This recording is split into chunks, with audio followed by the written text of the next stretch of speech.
Hello and welcome to the Big Four Transparency Podcast. I'm joined today by Graham McGuire, the very, very recent founder of Kingswood Accounting. Welcome to the pod, Graham. Hey.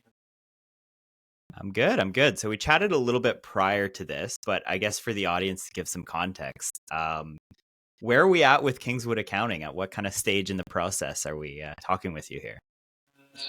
I just started it basically at the end of 2024. So we're Okay, sort of like 6 weeks in to business. nice. And you are leaving kind of like a CFO position at, what seems like a pretty cool startup overall. And so what was it that you were kind of like seeking in making that jump into your own accounting business? Well, I guess the first thing to say is like I'm gonna be able to keep them as a client, I guess. So I'm like retaining some involvement there, which is great. I guess I just was looking for a little bit more variety and just the opportunity to run my own business and scale it and be a little bit of a master of my own destiny. Nice. And with retaining them as a client, like, was that a conversation of kind of like keeping some of your key duties? Like, is that going to be like accounting work or like virtual CFO work, or what's that going to look like? I think probably the title is going to be something like executive advisor or whatever. Yeah, Okay. so it was just a conversation with like the leadership team about sticking around to support. I guess initially the transition, and then kind of helping continue to grow the business going forward.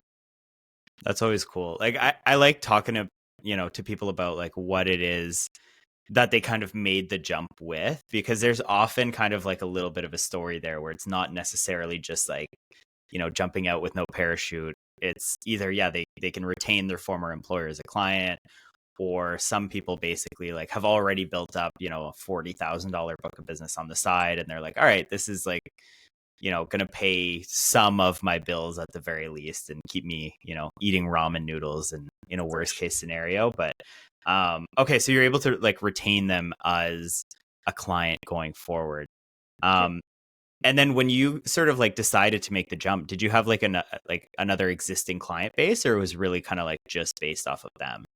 No, it's yeah. So I didn't have any existing client base. I did some sort of preliminary market research, if you want to call that, and some networking. So I put some feelers out to see what the market, the local market looked like, and kind of talk to people in my network. So I have, I guess, a small handful of clients now, like five ish. Um, as a result of that, sort of laying that groundwork.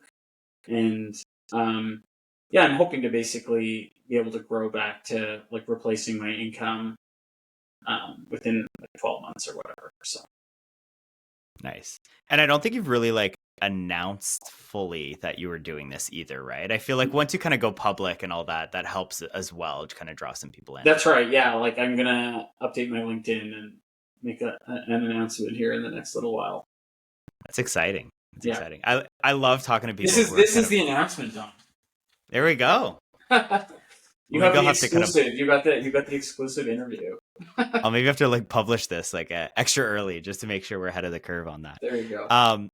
No, but I find talking to people who are kind of at this stage so interesting, and it's probably one of the more valuable things for the audience too, where I think a lot of people listening are sort of people working at, the big firms who are maybe wondering like what else is out there, and they're curious, right? They're not ready to make the jump. And like for me getting into entrepreneurship, like indie hackers, my first million, stuff like that was huge because it sort of normalized the idea of like, yeah, you can just go out and do things, and like there's like a pretty good chance that, you know, eventually you'll find something that works out, and then from there, like, there's sort of a bit of a playbook to like how you can kind of scale that and all that. And it just normalizes the idea of it, and it makes it a little bit less crazy. And like for me specifically, like no entrepreneurs in my family really. Right. And so you kind of need access to those people. And, hopefully for some people, maybe that'll be you, where they're kind of like listening and they're like, all right, cool. Like Graham made the jump. Maybe that's not so crazy, right?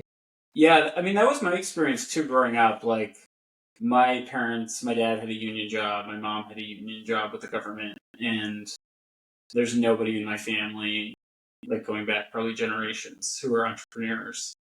And I guess maybe working like in the startup ecosystem exposed me to that, and being on the leadership team at Talkatoo kind of gave me a bit of a look under the hood of like what it's like to run a business, which was kind of a very valuable experience. And then it's an exciting opportunity. And I mean, I can't remember what the other thing I was going to say. Sorry. That's all good. We can circle back if we think of it. Yeah. So if we rewind a little bit to like before this as well, you did your education to become a high school teacher, right? Right. Yeah, I have a math and physics undergrad, and then I did my Bachelor of Education. Right on. And then, so like what attracted you to like accounting specifically, away from teaching? And then like, what were the steps like to have to bridge that?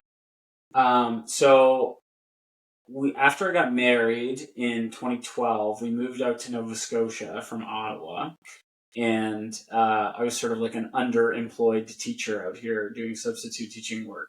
And it's a long story, but I basically ended up applying for a job at a hedge fund admin in Halifax, because that's a sort of a small, like, niche industry locally here. Or maybe just right leading up to the financial crisis, there had been like a bunch of government tax incentives to bring hedge fund admins here from offshore. So Halifax is like a little mini hedge fund admin enclave. So I got a job there, and it was like at the interview they mentioned that they sponsor people to go through the CPA program. And this was right around the time of the merger. So there had been a lot of like CMAs working there who had got into accounting through either like economics or finance or other degrees like that. So because I had a math undergrad, I didn't have any of the business courses. Like I had never even looked at a debit or credit before walking in the front door there. So I ended up having to take a bunch of prerequisite courses through CPA. At the time, I think the first course I did still had CMA branding on it.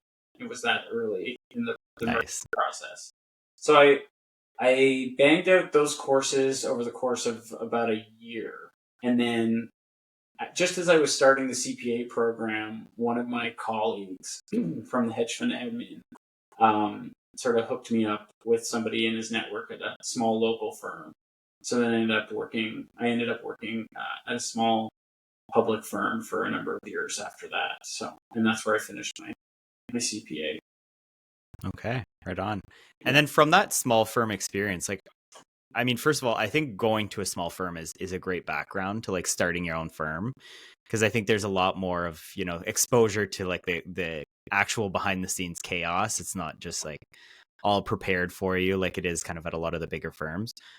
Are there any like key learnings that you're taking from that experience that, things that you are adamantly going to do differently, or things that you think that they did really well that you want to make sure that you kind of continue to foster in your firm?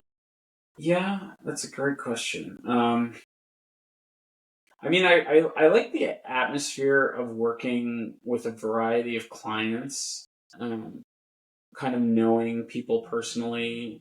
So, when you would work on their file, you would do, their corporate file and family trust and personal, like owner manager tax plan, and then their personal taxes and stuff for their kids, and often there were like, sort of groups of companies, entrepreneurship kind of runs in families, it seems. So I like that a lot. And I guess it was a while ago, actually, that I worked in public accounting. I've been in industry for a while. So I feel like there's been a lot of changes, like in terms of like the tech stack, the availability of like practice management software and stuff. So I am going to steer clear of some of the big, like the PMs that are offered by tax prep software and stuff. Like I'm planning on using some of the sort of startup cloud-based tech stack solutions at my firm. And I really want to like focus on being remote or digital first. I really am not Hmm. super interested in like big stacks of paperwork coming in the door. So, I mean, those are some of the things I guess that I appreciate, and maybe some of the things I'm going to try to change in my practice. Nice. And so in picking that tech stack, like where did you go? Like where are people kind of making those decisions now? Was it just a bunch of independent research? Did you kind of like check out everything Jason Stats is making, or like what like where Yeah, do you kind of look to? I made a few like connections through my local network, and I talked to a number of people. It seems like, even like, especially maybe among solos as opposed to small firms, like people aren't using PMs. Like, I don't even know if they're aware that they exist. So that decision, I kind of binged Jason Stats stuff and looked through his big like PDF comparison guide, and then tried out a couple of them. So I ended up settling on Financial Sense for now. It seems to do what I needed to do for now, just to keep things organized and monitor deadlines and what have you.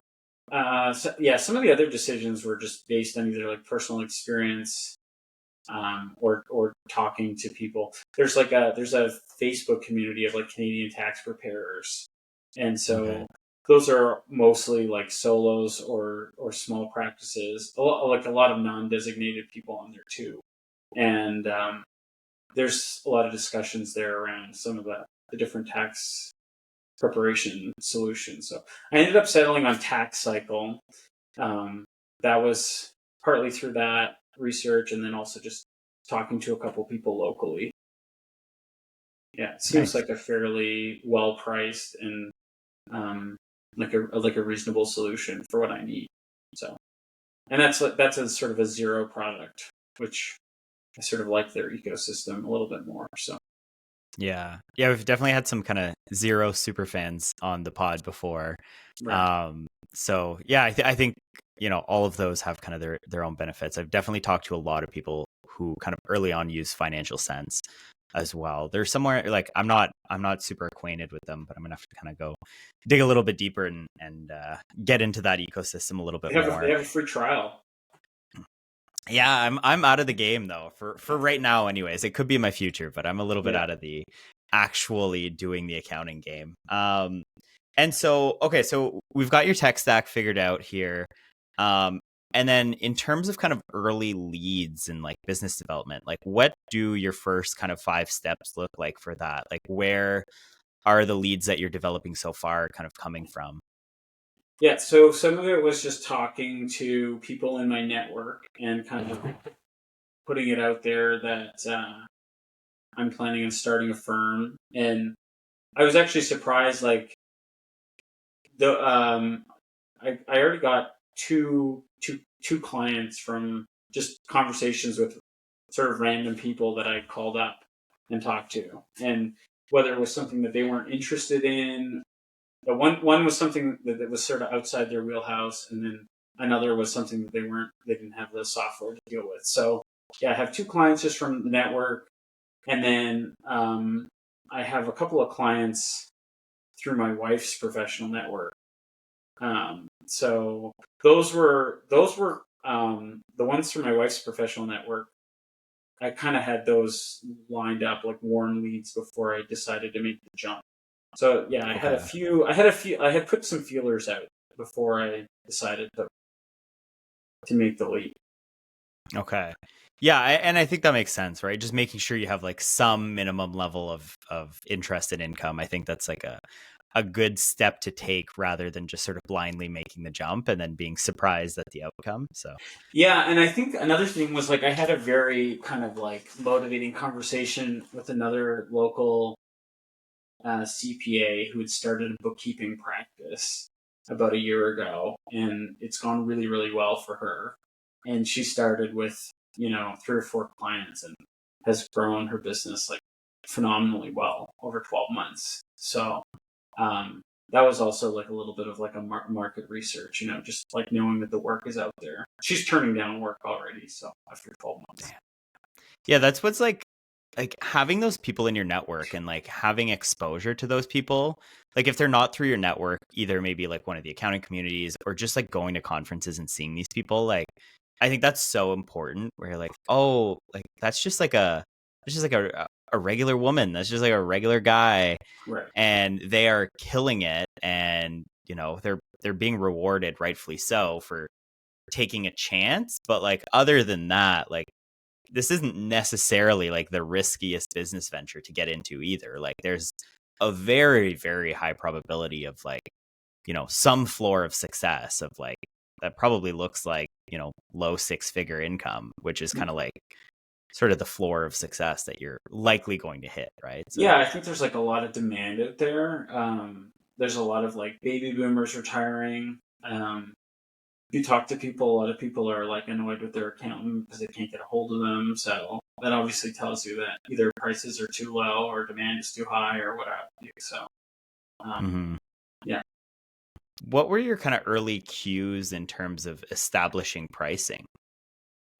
I mean, that's still something I'm working on. I've gone down the whole like what's his name, Ron Baker, the value pricing, Yeah, and I've listened to like Ryan Lazanis a bit about that. I mean, I'm trying to avoid pricing things hourly. The first couple of like contracts, I think if I had priced them hourly, like I probably would have done myself a disservice, you know. mm-hmm.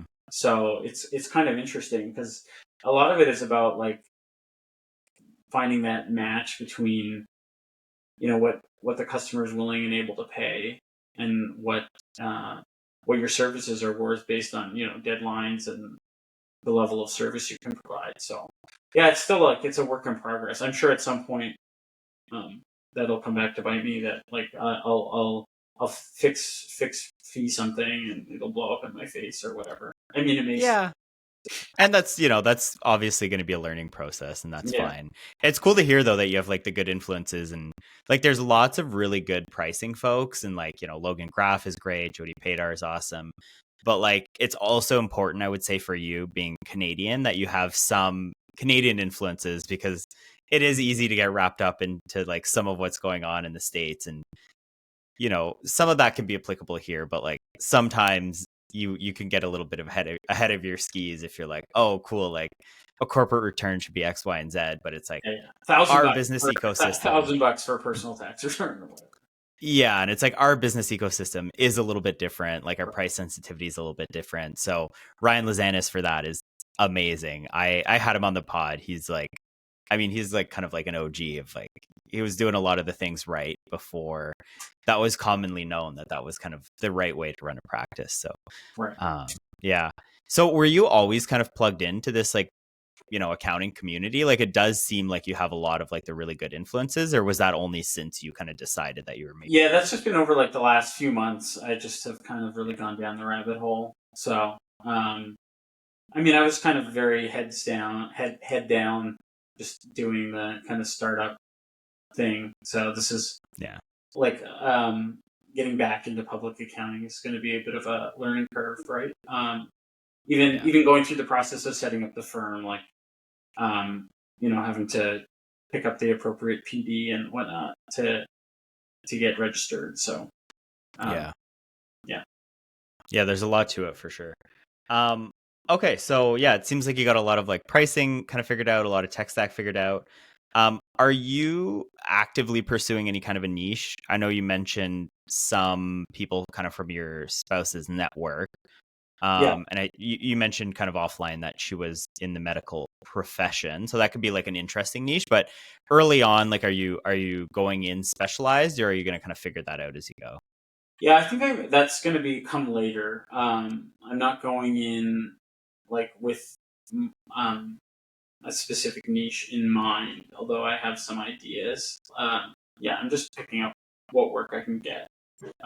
Okay. And then hopefully grow the business, mostly through referrals. And then at some point in the future, if it's looking like one line of business is particularly attractive, probably just doubling down in that area.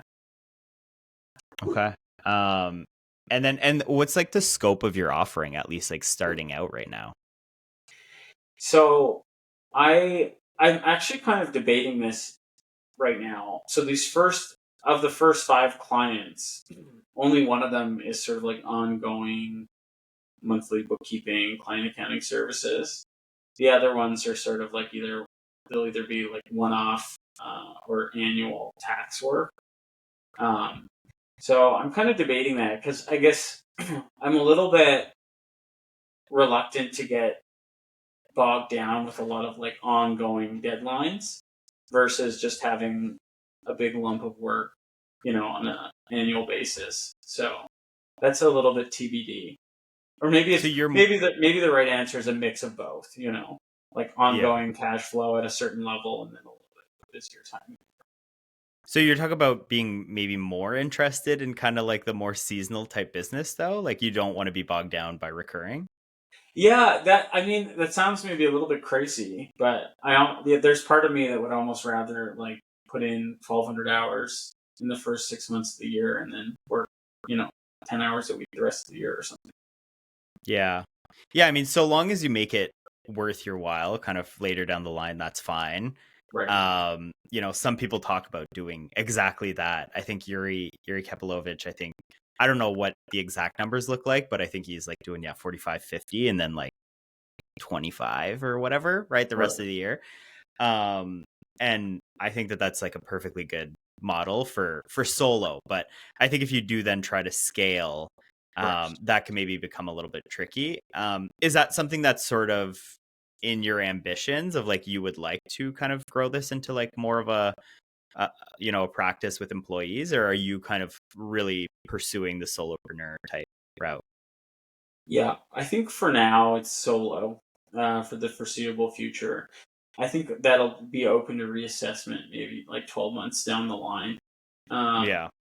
yeah, I agree with you. I mean, the people I know have been successful with that model have basically been solos because it's very hard to find like seasonal staff, right? To Hmm. bring in for 3 or 6 months or whatever the number is, and then um, not have them working the rest of the year or trying to keep them busy the rest of the year.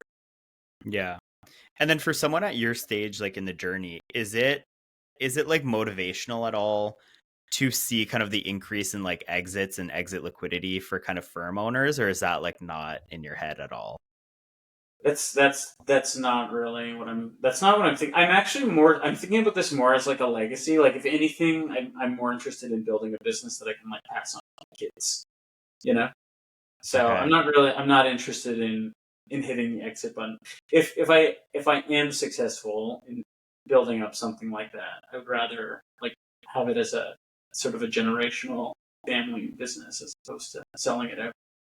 Okay, that's cool. Because yeah, I like to kind of look at where people's heads are at on this private equity thing, because I wouldn't be surprised if some people were making the move to buy firms today, or to start firms today, with being like, oh, cool, this is like has now become something I can possibly exit one day, right? Right. Um, and so I like kind of getting a feel of that, and like to me, like if I was building a firm to possibly exit, like there's some tech stack that you can establish that like might help that a little bit more, where it's like, okay, well, Carbon, for example, has like this marketplace, right? Right. So it's like, okay, you can list and sell to other carbon firms really easily and things like that, of that nature. But I think like if you are, I think it's great to be like a little bit more clear about your intention early on, right? Of like, okay, I'm building this with the intent of X, Y, and Z. And so okay, so you're kind of looking for like a long-term type of thing to just kind of keep building out.